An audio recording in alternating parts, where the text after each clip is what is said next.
Goeiedag mensen, leuk dat je weer kijkt naar deze video. Vandaag gaan we deze kleine SC-auto van T2M gaan we de DIS repareren. Voordat we aan deze reparatie beginnen, wil ik nog even hebben over mijn vorige video. Daar had ik gevraagd of jullie nog een suggestie hadden om een bouwproject. Welke RC-auto dan dat jullie zouden willen. Hierop had Justin geantwoord voor de TB04 Pro. En dat is uiteraard een Tamiya natuurlijk. Ik heb hiernaar lopen zoeken. Ik kwam wel hier en daar wat tegen waar ze wel stonden, maar niet meer verkochten. Ik zag dat die voor het eerst uitgebracht was in 2013, volgens mij, als ik zo goed kan bedenken. Maar het was een heel mooi model om natuurlijk te bouwen. Maar het was toch wel lastiger dan dat ik dacht om eraan te komen. Maar ik ben van de week dus weer bij Bliek Modelbouw geweest. Dat is de modelwinkel bij ons in de buurt in Breda. Ja, daar kijk ik mijn ogen altijd uit. Maar hij had iets nieuws binnengekregen waar gelijk mijn oog op viel. En ik weet zeker dat jullie dit ook leuk gaan vinden. Daarentegen heb ik nog meer dingen gekocht. Dit volgt in mijn volgende video's. Ook iets wat vliegt, dus we gaan vliegen. Maar laat ik jullie nu maar even laten zien wat ik mee heb genomen. Tamiya heeft een oud model weer op de markt gebracht. Ze zijn verkrijgbaar nu in Nederland. Niet heel veel, maar ze zijn er wel. Waarvan wij nou eentje gaan bouwen. En dat is deze. De Porsche 956 uit 1983. Voordat iemand mij verbetert, het is uit 1982. Bruut ding. Er zijn er maar een aantal van in Nederland nu. Waarvan wij dus nou eentje gaan bouwen binnenkort. Nou, dit is dan de Pirate Booster. Mijn zoontje heeft de Pirate, hoe heet het nou? De Pirate Ripper. Alleen dit zijn twee dezelfde modellen, alleen enkel de kap is anders. En de kleur, maar voor de rest de binnenkant is helemaal hetzelfde. Ook voordat ik deze reparatie begin, wil ik jullie laten weten dat dit een reparatie is voor Bliek Modelbouw. Ik heb er zelf voor gevraagd om deze reparatie te doen. Dus ik krijg hier niks voor betaald. Maar ik wil jullie in ieder geval gewoon laten zien. Mocht je zo'n autootje als dit hebben. Als je diffs kapot zijn. Wat je dan moet doen. Ik zal me eens even met de compressor het zand allemaal even wegblazen. Zodat als ik hem openmaak niet al dat zand er overal tussen valt. Want ja, als ik hem open zal maken zal waarschijnlijk de diffs ook allemaal met olie zitten en vet. En dan wil je echt niet dat er dan zand tussen komt. Ik zie gelijk aan de bandjes dat dit autootje nog niet zo heel oud is. Want er zit nog heel veel profiel op. Alleen zie je hier en daar best wel wat roest nou tevoorschijn komen. Dus dat wil zeggen dat er weinig onderhoud aan wordt gepleegd. Dus daar ga ik zelf ook gelijk hier aan doen. Wat invetten en nog wat met WD-40 inspuiten. Dan kan degene waarvan dit autootje is hier langer plezier van hebben. Ik gebruik hiervoor een reparatieauto. Dit is een reserveauto. Ik ga hier alle onderdelen eruit halen die ik nodig heb. Maar ik zal wel hier in het filmpje ook gelijk aangeven welke onderdelen ik hier gebruik. Zodat jullie zelf kunnen zien wat jullie dan nodig hebben.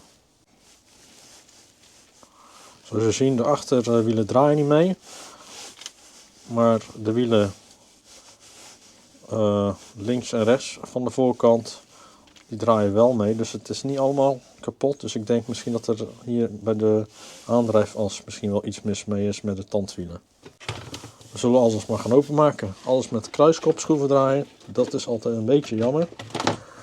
Maar ja, dat zie je bij Tamiya ook nog steeds. Daar kun je ook wel andere setjes voor kopen. Maar standaard worden die meestal niet meegeleverd. Ik begin eerst even met de voorbumper eraf te halen. Dan kun je de onderste stuurarmen loshalen van dit gedeelte. Ook gelijk de asjes eruit halen. Op deze manier.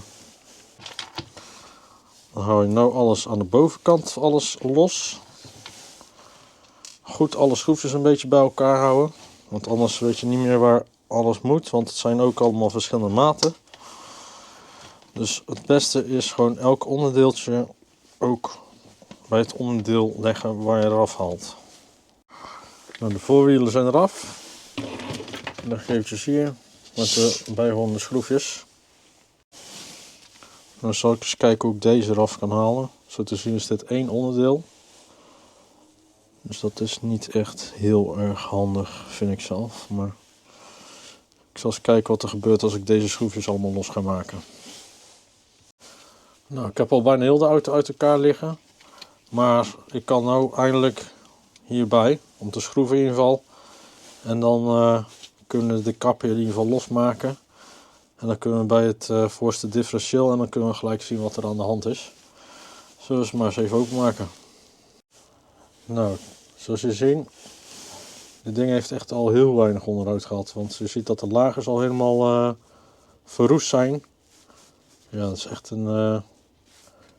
geen goed teken in ieder geval. Ik zou dat dan zelf altijd goed invetten. Dat die lagers dat er vet op zit en dat het water in ieder geval er niet in kan gaan. Hier is waarschijnlijk met nat weer gereden of gewoon echt door het water heen gereden. En daarna gewoon zo weer opgeslagen. Nou, dit is het verschil. Dat zie je in ieder geval duidelijk. Deze lagers zijn in ieder geval helemaal versleten, dus ik doe ook tegelijk deze 2 nieuwe lagers erop. En ja, hier zijn de tandwielen eigenlijk al helemaal versleten en hier zo niet. Het is bijna niet te zien, maar ja, het is een klein verschil, dus het hoeft maar minimaal te zijn, want hij pakt af en toe wel niet. Dus hij moet zeker vervangen worden, dus deze zet ik erop. En gelijk 2 nieuwe lagers. Hier doe ik ook gelijk wat nieuwe vet erop. Zodat hij weer goed waterbestendig is. Ik ben daar meestal niet echt heel erg zuinig mee. Zo beter dat hij tegen water kan. En anders gaat alles heel snel weer roesten. Soms doe ik ook dit nog een klein beetje, die lagertjes, een heel klein beetje aan de buitenkant invetten. Ook hier zo waar de lagers zitten, daar ook eventjes goed schoonmaken en desnoods ook wat vet tussen doen. Dan slipt hier in ieder geval ook geen water of stof doorheen. De schroefjes weer gekruist naar elkaar weer vastdraaien. Voordat ik bij de motor ook ga dichtmaken, dan ga ik het hier ook even zandvrij maken. Want nu kunnen we er nog goed bij. En hier ook eventjes het vet even goed insmeren. Nou, alles zit er weer op. Ik zal hem even aanzetten, zodat ik zeker weet dat hij alles goed loopt. Niet dat ik de diff verkeerd om heb gezet. Want anders moet ik hem weer helemaal uit elkaar halen. Nou, het draait allemaal de goede kant op. Dus dan kunnen we hem in elkaar zetten. Ook bij deze busjes doe ik ook even een klein puntje met vet voordat ik hem erin stop. Ook dit allemaal voor onderhoud. Dan ga ik hier en daar nog wat WD-40 in spuiten. Bij de lagers doe ik altijd meestal niet. Daar doe ik meestal gewoon normaal vet. Omdat ik heb het idee dat WD-40 ook het vet van de lagers een beetje uitvreet mocht het erin komen. Dus daar doe ik altijd gewoon lekker invetten. En de rest van de bewegende delen met WD-40. Ik gebruik zelf deze WD-40. Daar kan je makkelijk mee in de hoeken komen. Nou, we zullen hem nog een keer testen. Even kijken of alles werkt voordat we gaan rijden. Het stuur werkt. Kijken of het rijden. Ja, even sneller zetten.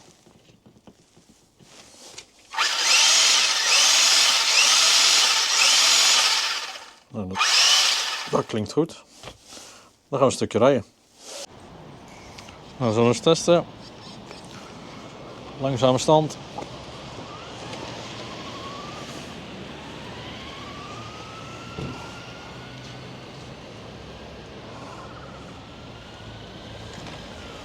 Ik ben nu gewoon bij de winkel. Het is overal kletsnat, behalve hier.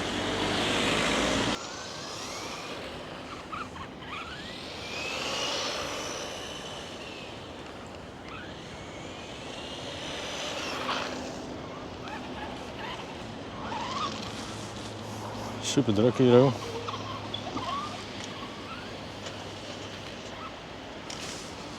Nou, het lijkt erop dat het goed doet. Hij wijkt alleen een beetje af met sturen, maar dat kan de persoon zelf doen.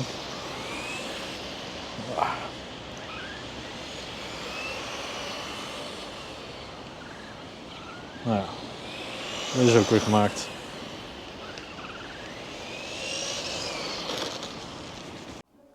Zo, die is weer schoon. Ik heb hem weer helemaal even opgepoetst en nog een beetje extra schoongemaakt. Dus deze kan weer terug naar de klant. Mocht jij in ieder geval op zoek zijn naar een beginners RC-auto voor een van jouw kinderen, dan is dit zeker een heel leuk ding. Omdat deze natuurlijk ook te regelen is met de snelheid en hij is ook niet mega duur. Ik zal even een linkje hieronder in de beschrijving plaatsen, zodat je deze in ieder geval makkelijk terug kan vinden. Voor de volgende keer heb ik dus iets waar ik mee kan vliegen. En ja, ik heb een RC vliegtuigje gekocht. Het is echt maar een heel klein dingetje, maar ja, het is echt iets om mee te beginnen schijnbaar. Dus ik ben heel erg benieuwd. Het enige wat ik nu nog moet doen is een goede locatie vinden waar ik op mijn gemak kan vliegen en waar ik niemand tot last ben. En er moet ook niet te veel wind staan, denk ik. Mocht je dit niet willen missen, dan graag nog even abonneren als je nog niet geabonneerd bent. En vond je dit een leuke video, dan even een duimpje omhoog. En ik zie jullie volgende keer weer terug. Yes! Down,